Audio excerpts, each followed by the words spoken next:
All right, everyone. It is 5 o'clock. And as I say, it's always 5 o'clock somewhere, right? And once again, on the East Coast, we'll always reach the finish line before all of you. If you're in other parts of the country, well, we won't always reach it first if you're watching me internationally. But I welcome you in here on a Friday. I was at first not going to do it because I don't have a guest for tonight, and I'm a creature of habit when it comes to content. I want to produce it regularly. So I went back after more than a solid month of us doing this every Friday with some guests, and I thought, you know what? We got some guests planned all through the month of June. I got some fantastic guests. I'm going to take next Friday off, Memorial Day weekend. And I thought, well, you know what? Let me pop on again this week and just do what started this whole thing. And if you're joining me for the first time, you're watching on Facebook Live, maybe you're on LinkedIn Live, or on my YouTube channel, which if you haven't subscribed, please, it would be very nice. You could subscribe by just searching Shore Sports Media. It'd be nice to be able to get up to 100 subscribers. Not that I'm pandering, but it would be nice so that I can make that custom channel name that'll be much easier to link to. But this all started a couple of months ago because I had been approved by LinkedIn to be live. And you had to go live within the first, I think, 45 days or whatever. And I realized that the 45 days were almost up. So I just decided on a Friday at 5, as I wound down here in my office, that I would just go on. And some of you have picked it up and you've watched and you've commented. And I just thought, you know what? This is a fun way to have some conversations. And so some of you are just joining for the first time. So I want to go back and just show you about what kind of thing I'm thinking and what ends up happening, because maybe you haven't gone and signed up on the YouTube channel and watched some of the past ones. But back in the radio programming days of sports talk radio, every so often we would do a thing called Ask the PD, Ask the Program Director. So I would come on the air and whatever any of you listeners wanted to ask, maybe it was like, why do you do this, or why do you do that, or why don't you talk about this sport more than other sport? So I would do Ask the PD. We would do it for a segment or two. Never long enough, but always too long to the consultants out there. So I thought, you know what? That's what I'm going to do tonight as well. So it's Ask Dave here on Live at 5. But first of all, I just want to tell you just how great it is to always come on here. This all came about because, like many of you, it becomes a long week. You're here in the office, and I'm at my ALS Association North Carolina chapter office in Raleigh, North Carolina. And, a lot of times you see some other people's posts on Facebook or on Twitter or LinkedIn, and, you kind of feel connected to people. And I thought, well, what takes connection one more step? I think it's almost being a part of the social media yourself. So as I said, I miss content.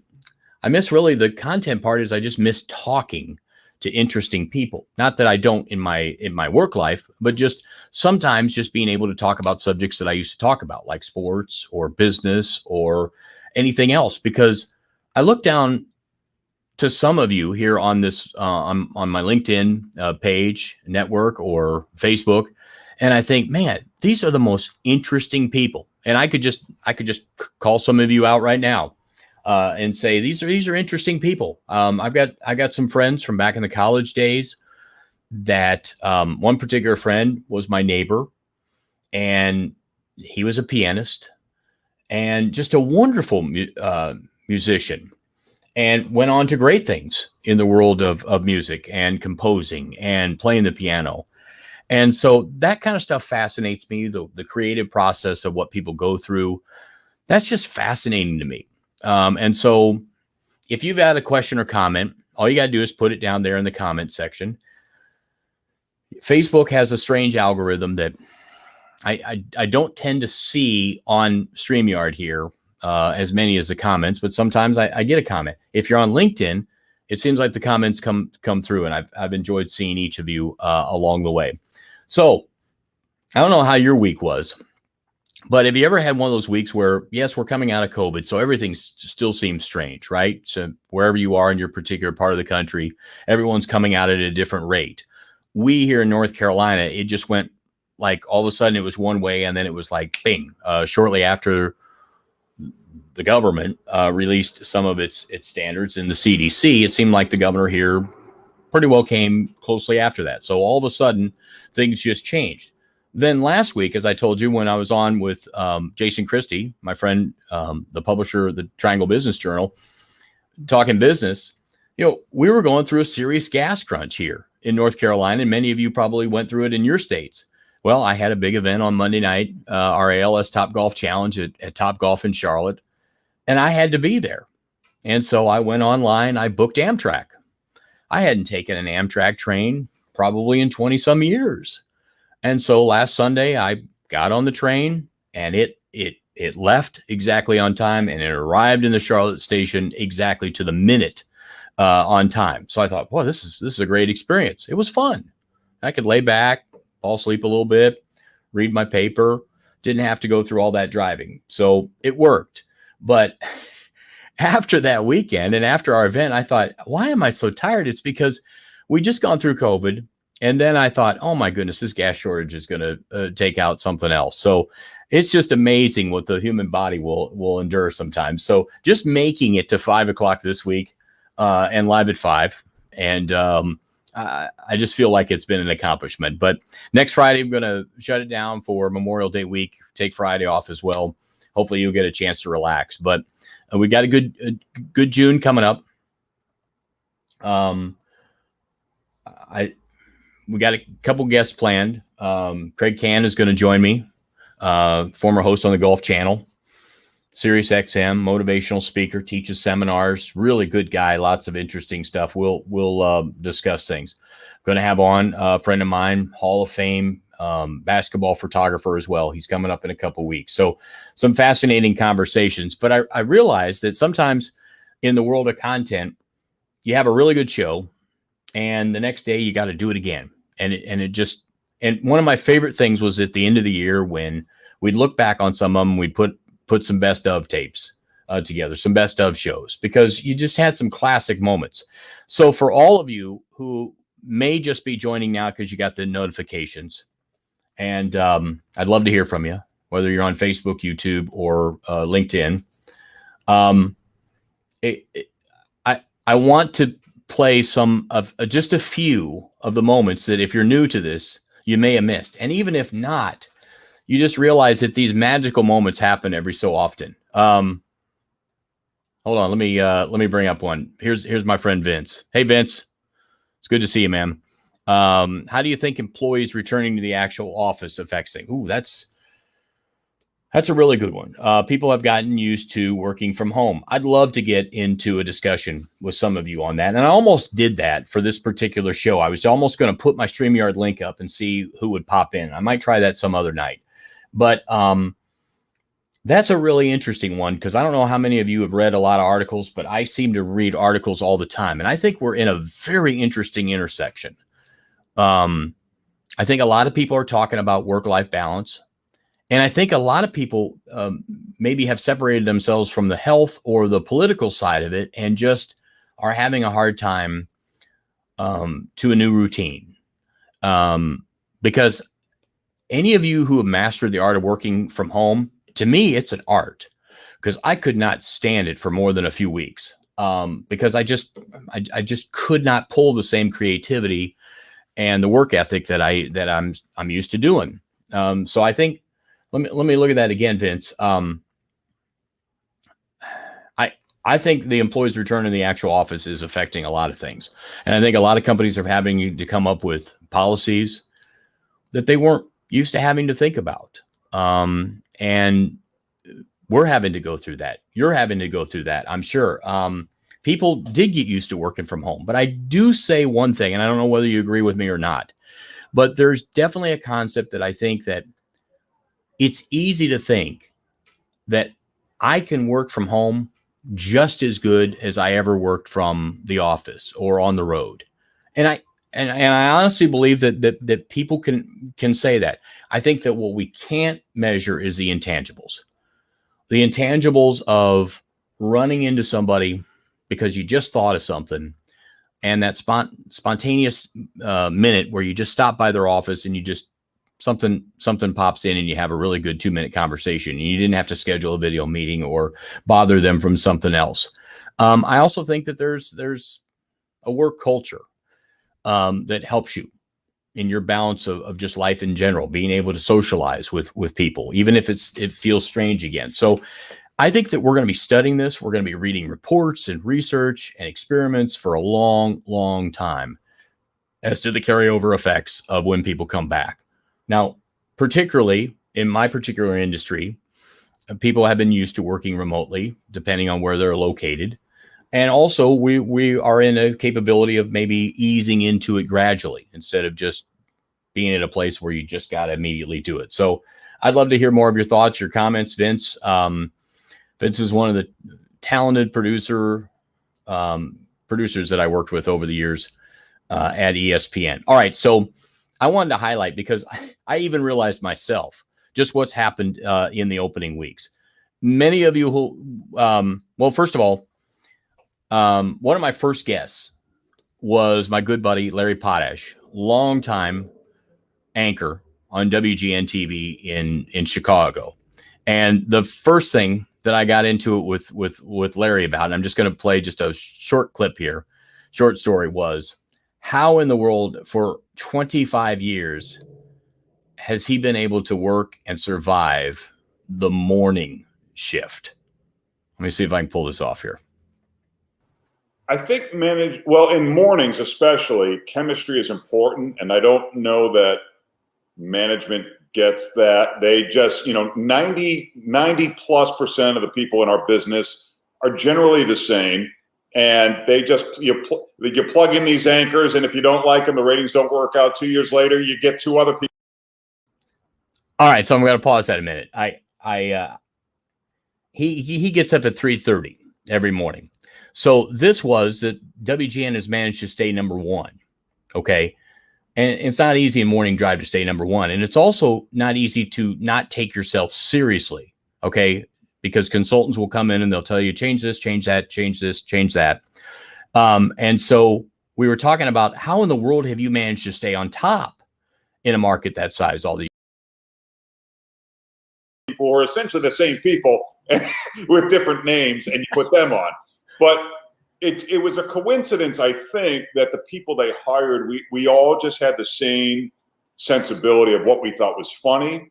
I think that we were not the prototypical robo anchor, from the anchor factory. We just were normal people who happened to be doing news. Yeah. And we were dark, sarcastic souls. And the show had an authenticity about it before that became a corporate buzzword. Right. Yeah. And one of our mantras was, we're breaking the rules. Right. So one of the things was, you never mention the other TV stations or people on the other TV stations. Right. We went out of our way to do that. Right. And so little things like that, we just tried to break the rules. If a segment sucked, we said, boy, that sucked.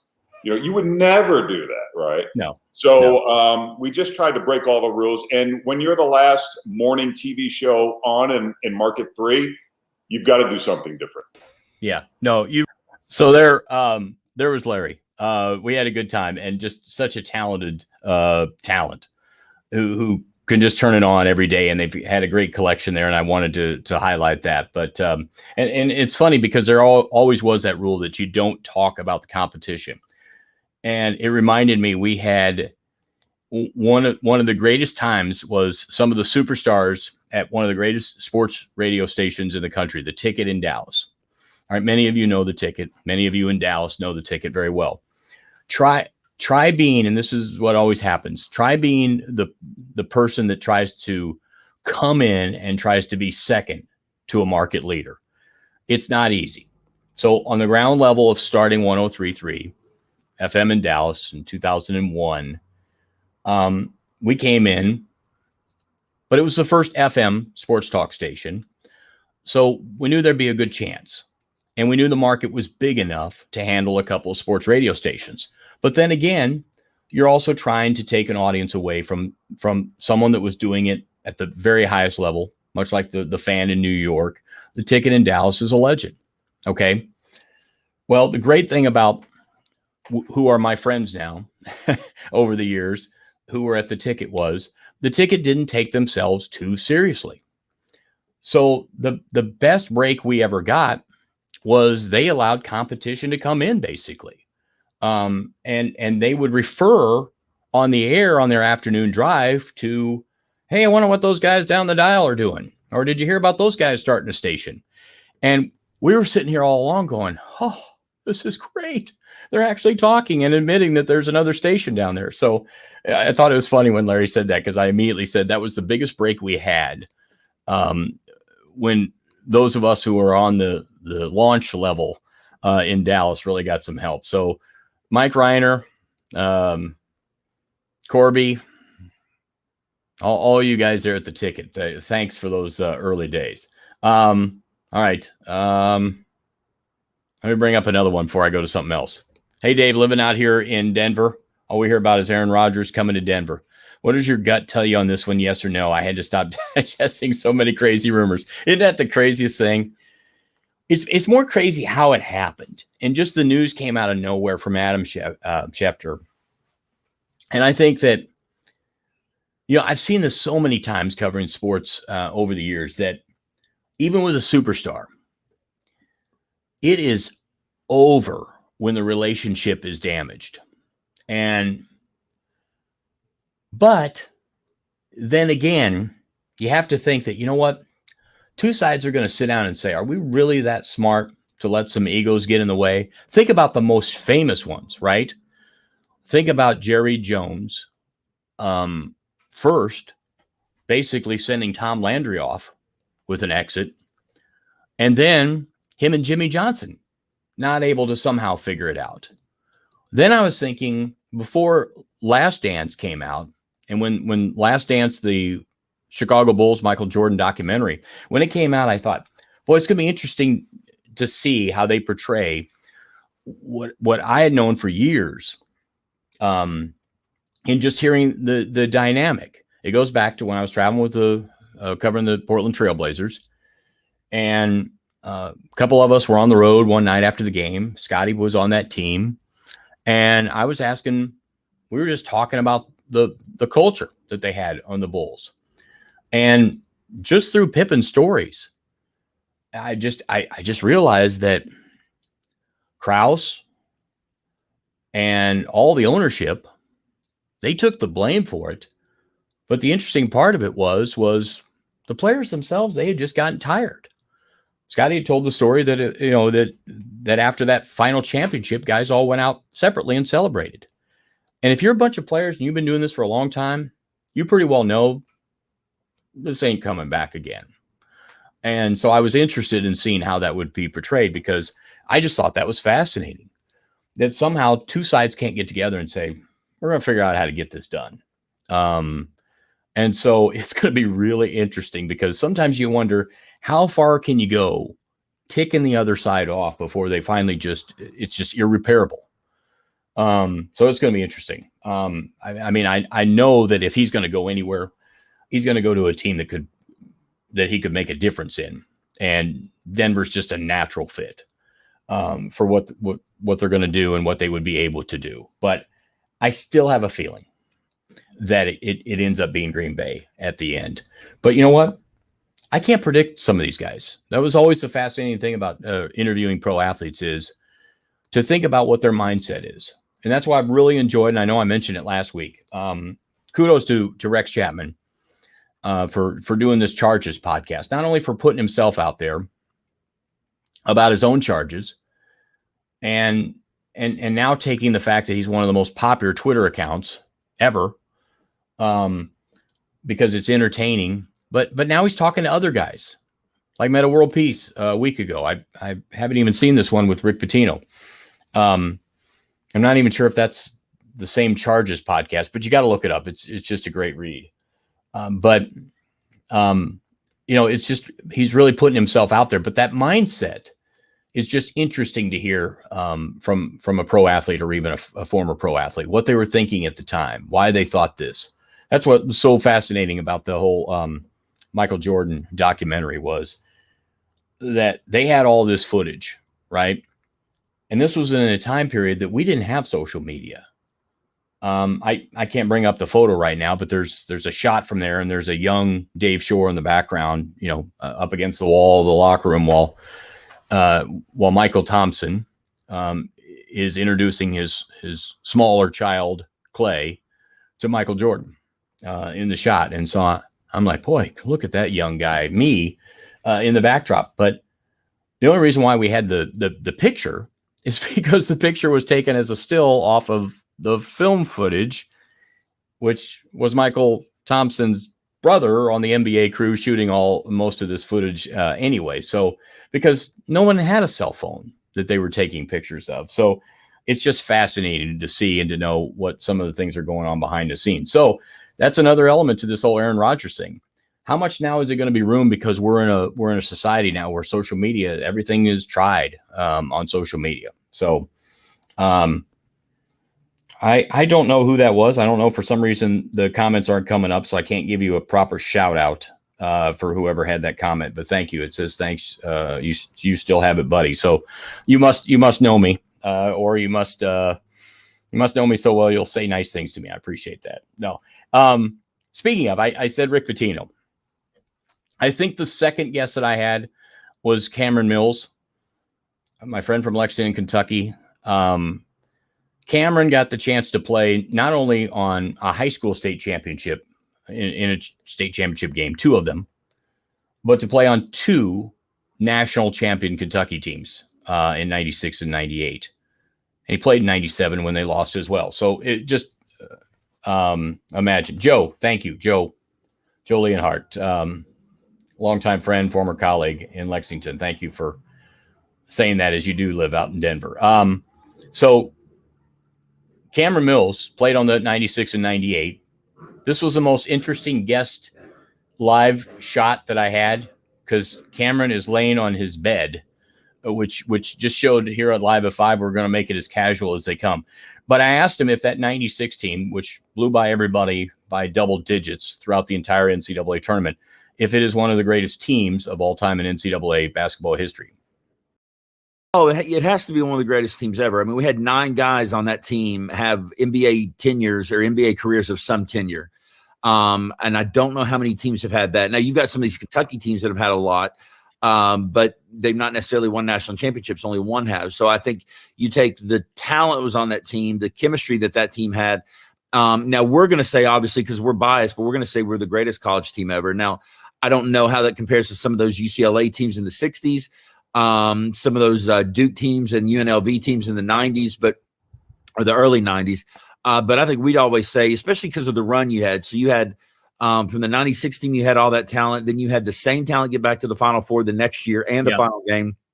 And then the leftover talent, as Scott Padgett brilliantly said in my Out of the Blue documentary, the left behinds. Yep, the left behind from that 96 team still won the national championship in 98, 2 years later. So that's how much talent was on that team. So there you go. That was a little piece of what it was like with Cameron Mills that time. Just fascinating conversations. That's what we're going to have more of. I didn't even plan on coming on more than like 10 or 15 minutes today. So if you've got any more comments or questions, it's Ask Dave, I guess, here on this Live at 5. Hope I haven't disappointed you, but really, it was just one of those weeks. It was hard to get some people. I've got some people tagged that I'm trying to get on, and they've just got fascinating stories. All right, and you're just going to be blown away at some of these stories as we go along. But I do have to play a couple of clips, because we always need a laugh. And if you missed a couple weeks ago, I put together 5 guys, four guys and myself, who were all together at one point in Indianapolis in the sports TV market. I happened to be an intern, but then I would come back in town through my next couple of markets to cover big sports events and the Indy 500 and everything. So I put together a collection of gentlemen, and we had a blast and have kind of messaged each other back and forth since, because they hadn't talked to each other in years. And I hadn't talked to some of them in years either. But one of the classic moments, I'm going to bring it up. Well, there in the upper right-hand corner is Mark Patrick, who spent many years on the Bob and Tom Show, syndicated, which I remembered as a local show when I first got to Indianapolis. So Mark would do some impersonations. So we asked him about his impersonations, and this one is a classic because it's when he was asked to do Keith Jackson in front of Keith Jackson. Dick Vitale and Keith Jackson were in town for ABC at the time to do what was then a great event. It was Indiana, Kentucky, Louisville, and maybe Purdue. But obviously IU would never play Purdue. Yeah, but Purdue. It was like AFMB sponsored it, I want to say, and it was at the then Hoosier Dome. It was a great. They get 40,000 people in there for a doubleheader, and it was awesome. So, Dick Vitale, Notre Dame. Wasn't it Notre Dame? Might have been, Scott. I can't remember. I think you might be right. But Dick comes on with us on Bob and Tom on that Friday morning. The game was going to be on Saturday, and so I was doing Keith Jackson with Dick in there, and he goes, "Hey, baby, you got to do that for Keith. You got to do that for Keith. Come on, because we be at the Canterbury at 11 o'clock. We're going to a promotion meeting. I'll have Keith come down to the lobby, baby." So I said, "Okay." So Dick and I go down to the Canterbury, and we're standing in the lobby, and Dick goes, "Hey, there you are, baby. Hey, come here, Keith. And Keith Jackson is, I'll never forget, sitting there in a trench coat, and it was December, so he looked as disinterested as possible. He was watching a train on the display they had going around the Christmas tree. He's just watching. He's looking at that. And Dick is, Dick Vitale's 1,000,000% on as always. He goes, "Come here, Keith, come here. I want you to meet this guy. This is unbelievable." He goes, and he literally comes over and says nothing and just looks at me. And Dick goes, "Do your Keith, do your Keith." So I said, "Hello again, everybody. I'm Keith Jackson. First I'm Dick Vitale, you better believe it. Oh, it's going to be a grinder tomorrow. You get the big old horses in there, Mr. Bob Buck. It's going to be rambling and boom and boom and rumbling and stumbling and go those horses." And he didn't even breathe while I was doing this. He's just looking at me. And Keith, of course, Dick is going, "Oh, isn't that great, Keith? Isn't that unbelievable? That's the craziest thing I've ever heard." And he just looks at Dick, and then he looks back at me, and he goes, "For a guy that says he sounds like Keith Jackson, he doesn't sound very much like Keith Jackson." Oh, there you go. Oh, that was a classic right there. All right, so the Keith Jackson one was great. We had one more moment in that one that I got to play for you. It was when I asked the guys to share stories about having to cover probably the biggest name that they ever covered in Indianapolis sports history, and that was head basketball coach Bob Knight. I tell you what, there were no more entertaining moments than being at an NCAA tournament site where somebody wanted to make a name for themselves off Bob Knight. So you get a guy who was there covering the tournament that was a newspaper, usually a newspaper writer from New York, and they would say, "Oh well, Coach, this game I didn't quite understand. With 7 minutes left, you took Cheney out of the game, and what are you doing there? What are you thinking?" And all of us, I think all 4, 5, maybe even all 5 of us at that point went, "Okay, Yeah. here comes the answer." I think we're safely covered under the chairs now. Yeah. And he would say, well, I'm sure you know a hell of a lot more about the game of basketball than I could ever know. But Cheney had played 38 straight minutes at that point, and his legs were cramping up and he was vomiting on the bench. But had I known you needed him in the game, hell, I would have had him in there, and we'd probably started pressing. Just press the hell out of them. Oh, that was another great one. I had to do that for you. And that particular show, which was a few weeks ago, that brought up then my story because I was around Coach Knight for his last 5 seasons. And I told one of the stories that I had. And then I got home and I was thinking later, I was like, there were so many funny moments. And I was with Coach right up to the time when he decided to step aside. So I had a much different version than when Mark and Scott and Daryl and Lee covered. So I had some different stories at a much different level.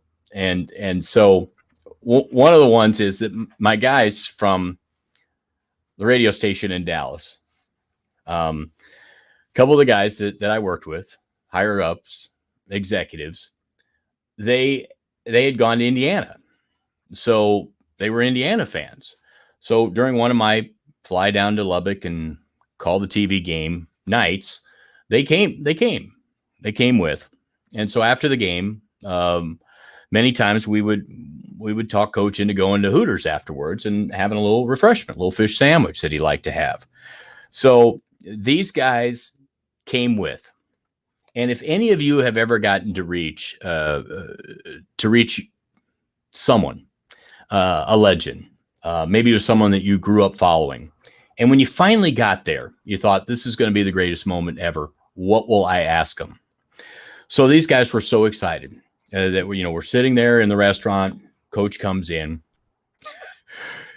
We literally go the whole meal, and I don't know if Coach ever made eye contact with them. But they never said one word to him, and he never said one word to them. And it was just later I thought this is the funniest moment ever because this was going to be the biggest moment. And Coach couldn't have cared a bit that they were even there. I don't know. It was one of those moments you had to be there. It was funny indeed. But I've got enough to fill a couple chapters of just classic. Mainly because Coach and I, we would have these conversations on Sirius XM. So it was a 1-hour show and it was a national show. So you really couldn't talk that whole much about playing, Baylor the night before in a Texas Tech game. So it was much one of those shows that you kind of just talk big picture. And I got to look up some of these because there were some classic stories, but he'd tell me about Jack Nicklaus and his work ethic and everything. And then of course we got into Bill Parcells and how he was coaching the Cowboys. And so this was our national show on Sirius XM for an hour. It was just, if you were a fan or a listener, you had to put up with about 7 or 8 minutes of Texas Tech basketball talk, but it was classic. And I've got to look up some of those moments because some of the stories were incredible back then. All right. Well, so that's going to do it. I wanted to let you know, I appreciate you joining. I definitely appreciate the people that watch this after the fact. But let me say again, we're going to have a break next week for Memorial Day weekend. No show next week. The following week, Craig Cann is going to join me, former Golf Channel member, does a show on Sirius XM now as well. And he's a motivational speaker and teacher and trainer. And he's got some great stuff. So we'll be talking about some fantastic things and concepts. All right. Then Andrew Bernstein will be, looks like he'll be the next week. Hall of Fame photographer, did a couple projects with Kobe. And if you saw any classic NBA photos, it's pretty good chance that Andrew did those. And oh, by the way, I didn't get to do this last week because I didn't have time at the end of the show. But man, did I ever have fun watching the guys that I covered go into the Hall of Fame. And to me, there's nothing better than the acceptance speeches in Major League Baseball's Hall of Fame, NFL, and NBA. it's just fun to listen to him. Baseball probably better than anyone. They really come up with some great stories. Look up Bob Uecker from when he was put in the Hall of Fame. But this was some great times. And I was thinking all along, how is Tim Duncan going to be? Because Tim, and he even mentioned it in there, our friend Tom James down in San Antonio shielded him a lot from us in the media and those of us who were always looking to sit him down one-on-one. Timmy just did not like, but one thing that he didn't do that he didn't mention or thank in the speech, that I think is one of the great things that turned the tide for Tim Duncan to go on and be a Hall of Famer, happened because those of us who covered Kentucky in the NCAA playoffs knew what happened. Kentucky in that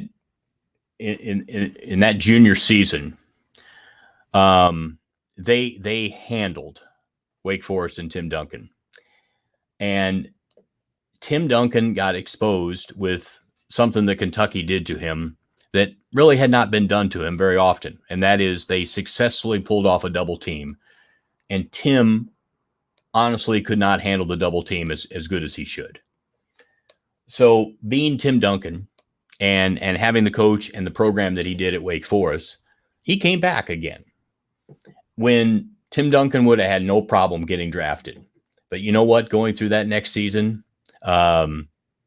if he didn't learn another season of shooting the bank shot off the glass, he sure learned how to play through a double team, and no one was able to pull that off. And I always thought of that because it was one of those things when you're with a team and you're on the broadcast, like I was with the Mavericks, nothing hurt more than going to a rival like San Antonio and losing, because you know what? It may not be my job for the team that I was with to win. Sure made my job easier. But after a while, life was good if you travel with a team on the plane and the wins would come. But man, I'll tell you what, there is no nemesis that you wanted in another city that was more fun to watch than Tim Duncan. And man, could he hit those jumpers from all over. So it was fun to watch that. It was fun to see Rudy T. Got to know Rudy when he was the scout there for the Lakers in his latter part of helping them out. And so I'm glad he mentioned Robert Horry, because Robert Horry does need to be in the Hall of Fame. So it was so fun. It was sad to know that Kobe would have so enjoyed giving his speech, but that was just, and Kevin Garnett, I mean, those were just fun guys to be around. And the level of competition back in the days was just, I know everybody wants to say their generation is the best, but man, it's hard to take those guys from the 80s and 90s and just throw them aside like those weren't some of the greatest times in basketball history. But so that's going to do it. But Andrew Bernstein, unbelievable Hall of Fame photographer, trying to get it so Stacey Sager can join. Fridays are kind of busy for her, but we'll try to get. I'm trying to get Stacey so we can talk about some great stories that we had with her late husband Craig. And Craig meant so much to me, and I know he did to all of you and to the guys on the TNT show. But we'll have Stacey on, and she'll tell what they're trying to do to make sure they keep Craig's name and in a productive way to continue to try to see what they can do for blood cancers.